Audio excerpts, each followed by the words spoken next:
June 4, 2025, dawned like any other at Coca-Cola's Atlanta headquarters. The city was just waking up, bathed in the soft glow of sunrise as the iconic red and white logo stood watch over the bustling streets below. For the thousands who worked here, it was the start of another ordinary day, one filled with familiar routines and the comforting predictability of corporate life. Sunlight poured through glass windows as executives moved with purpose, the hum of business as usual filling the air.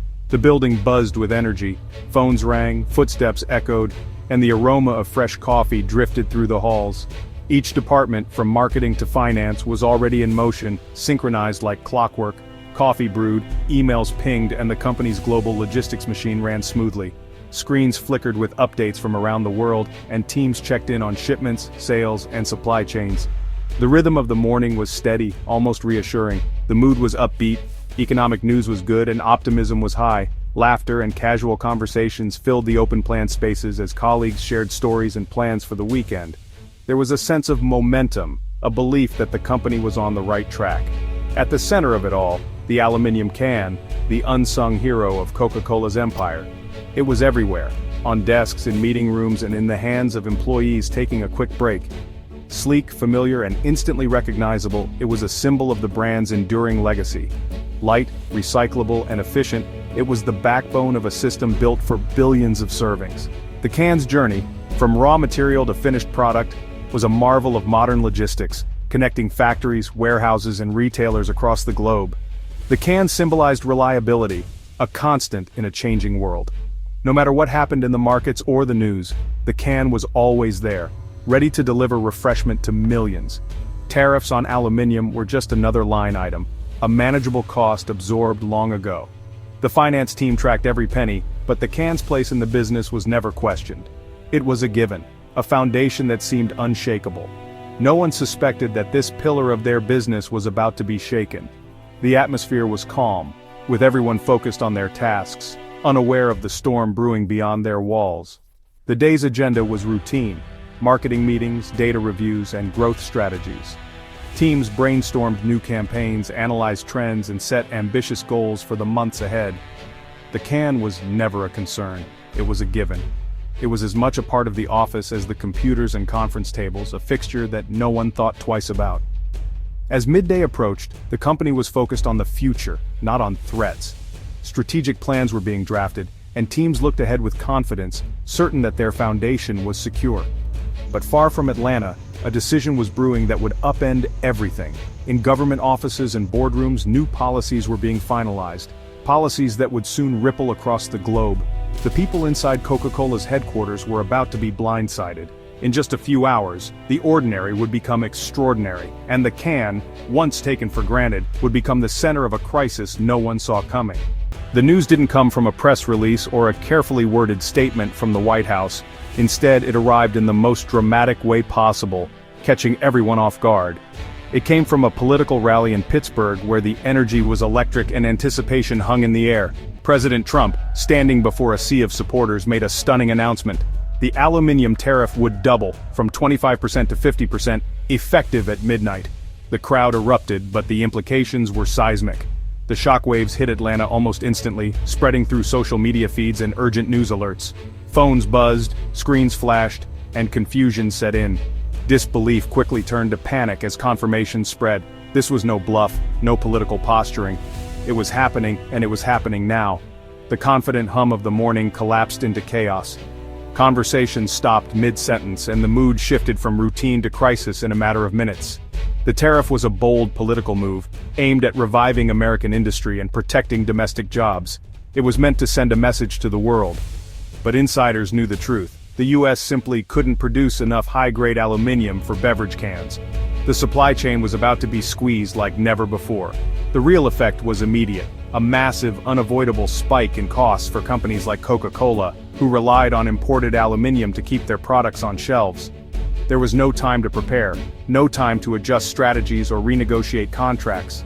The news left executives scrambling for answers. For Coca-Cola, the numbers were staggering. A 50% tariff threatened the entire business model, putting profits, jobs, and even product availability at risk. The day's priorities shifted instantly. Marketing campaigns were abandoned, replaced by emergency meetings and crisis planning. Survival became the only focus. The company faced an existential threat, one that would test its resilience and adaptability like never before. The world had changed in an instant. What seemed certain that morning was now upended, and uncertainty ruled the day. The crisis was real, and it was immediate. Every second counted as the company scrambled to respond. The countdown to midnight had begun, and with it a race against time to save a business, and perhaps an industry hanging in the balance. Coca-Cola's headquarters erupted into crisis mode. CEO James Quincy called an emergency meeting. Tension filled the boardroom. Laptops glowed with breaking news and market data. The CFO scrambled to calculate the financial hit. Numbers kept climbing. Supply chain leaders called suppliers, searching for last-minute solutions. Legal and government teams sought answers from Washington but found none. Every department faced hard questions: absorb the cost, raise prices, or cut spending. Plans for new products and marketing were suddenly at risk. Jobs and partnerships hung in the balance. The tariff had turned every part of the business into a liability. The leadership team worked late, charting a path through the storm. The fate of Coca-Cola and countless others was on the line. Overnight, the aluminum can became Coca-Cola's Achilles heel. Once a symbol of efficiency and sustainability, it was now a financial time bomb. Leaders explored alternatives, plastic, glass, but none could replace the can at scale. Billions had been invested in canning lines and logistics built around aluminum. Switching would take years and cost billions more. Glass was heavy and expensive. Plastic faced environmental backlash. The company was trapped by its own infrastructure. Every can now carried a punishing new cost. The can's strength, its ubiquity, was now its greatest weakness. The irony stung.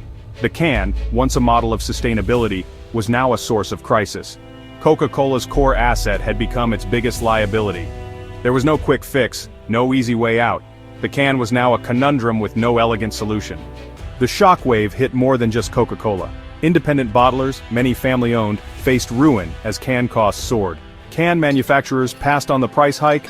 Retailers and restaurants had to choose between absorbing costs or raising prices.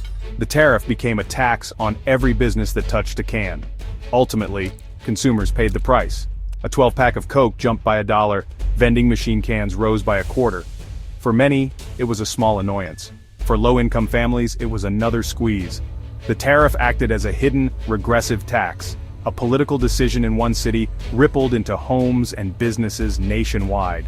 The simple act of buying a soda became a casualty of economic warfare. The Coca-Cola can became a political lightning rod, sparking debate across the country.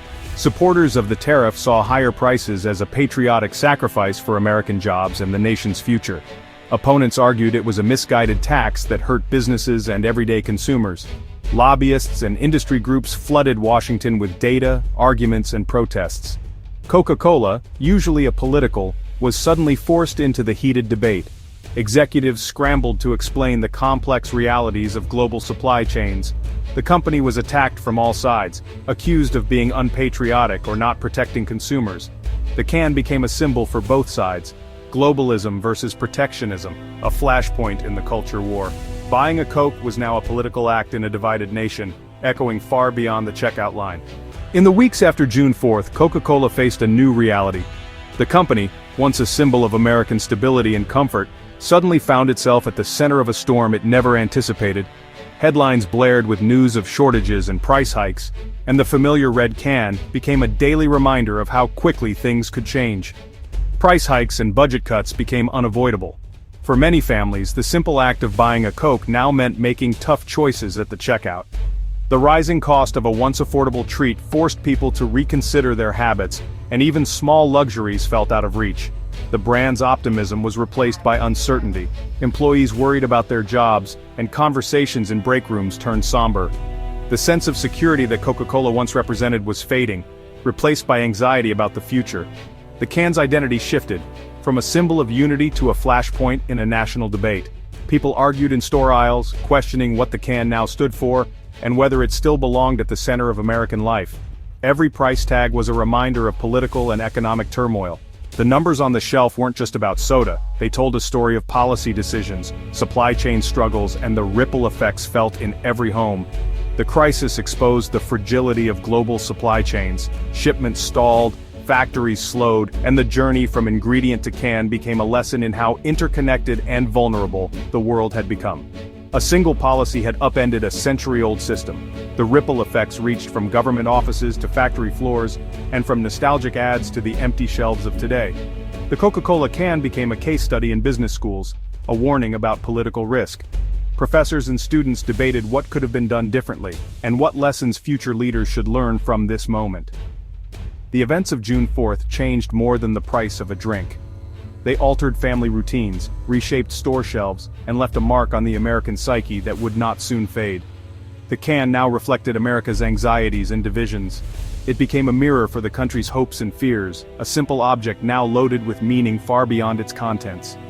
It was no longer just a soda, it was a symbol of a nation at a crossroads. The familiar taste now carried the weight of uncertainty, and every sip was a reminder of the challenges ahead. As Americans paid more for Coke, they tasted the consequences of a deeper debate. Each purchase was a small act of reckoning, a moment to consider what had changed and why. The meaning of an American icon had changed forever, leaving a legacy that would shape conversations, choices, and memories for years to come.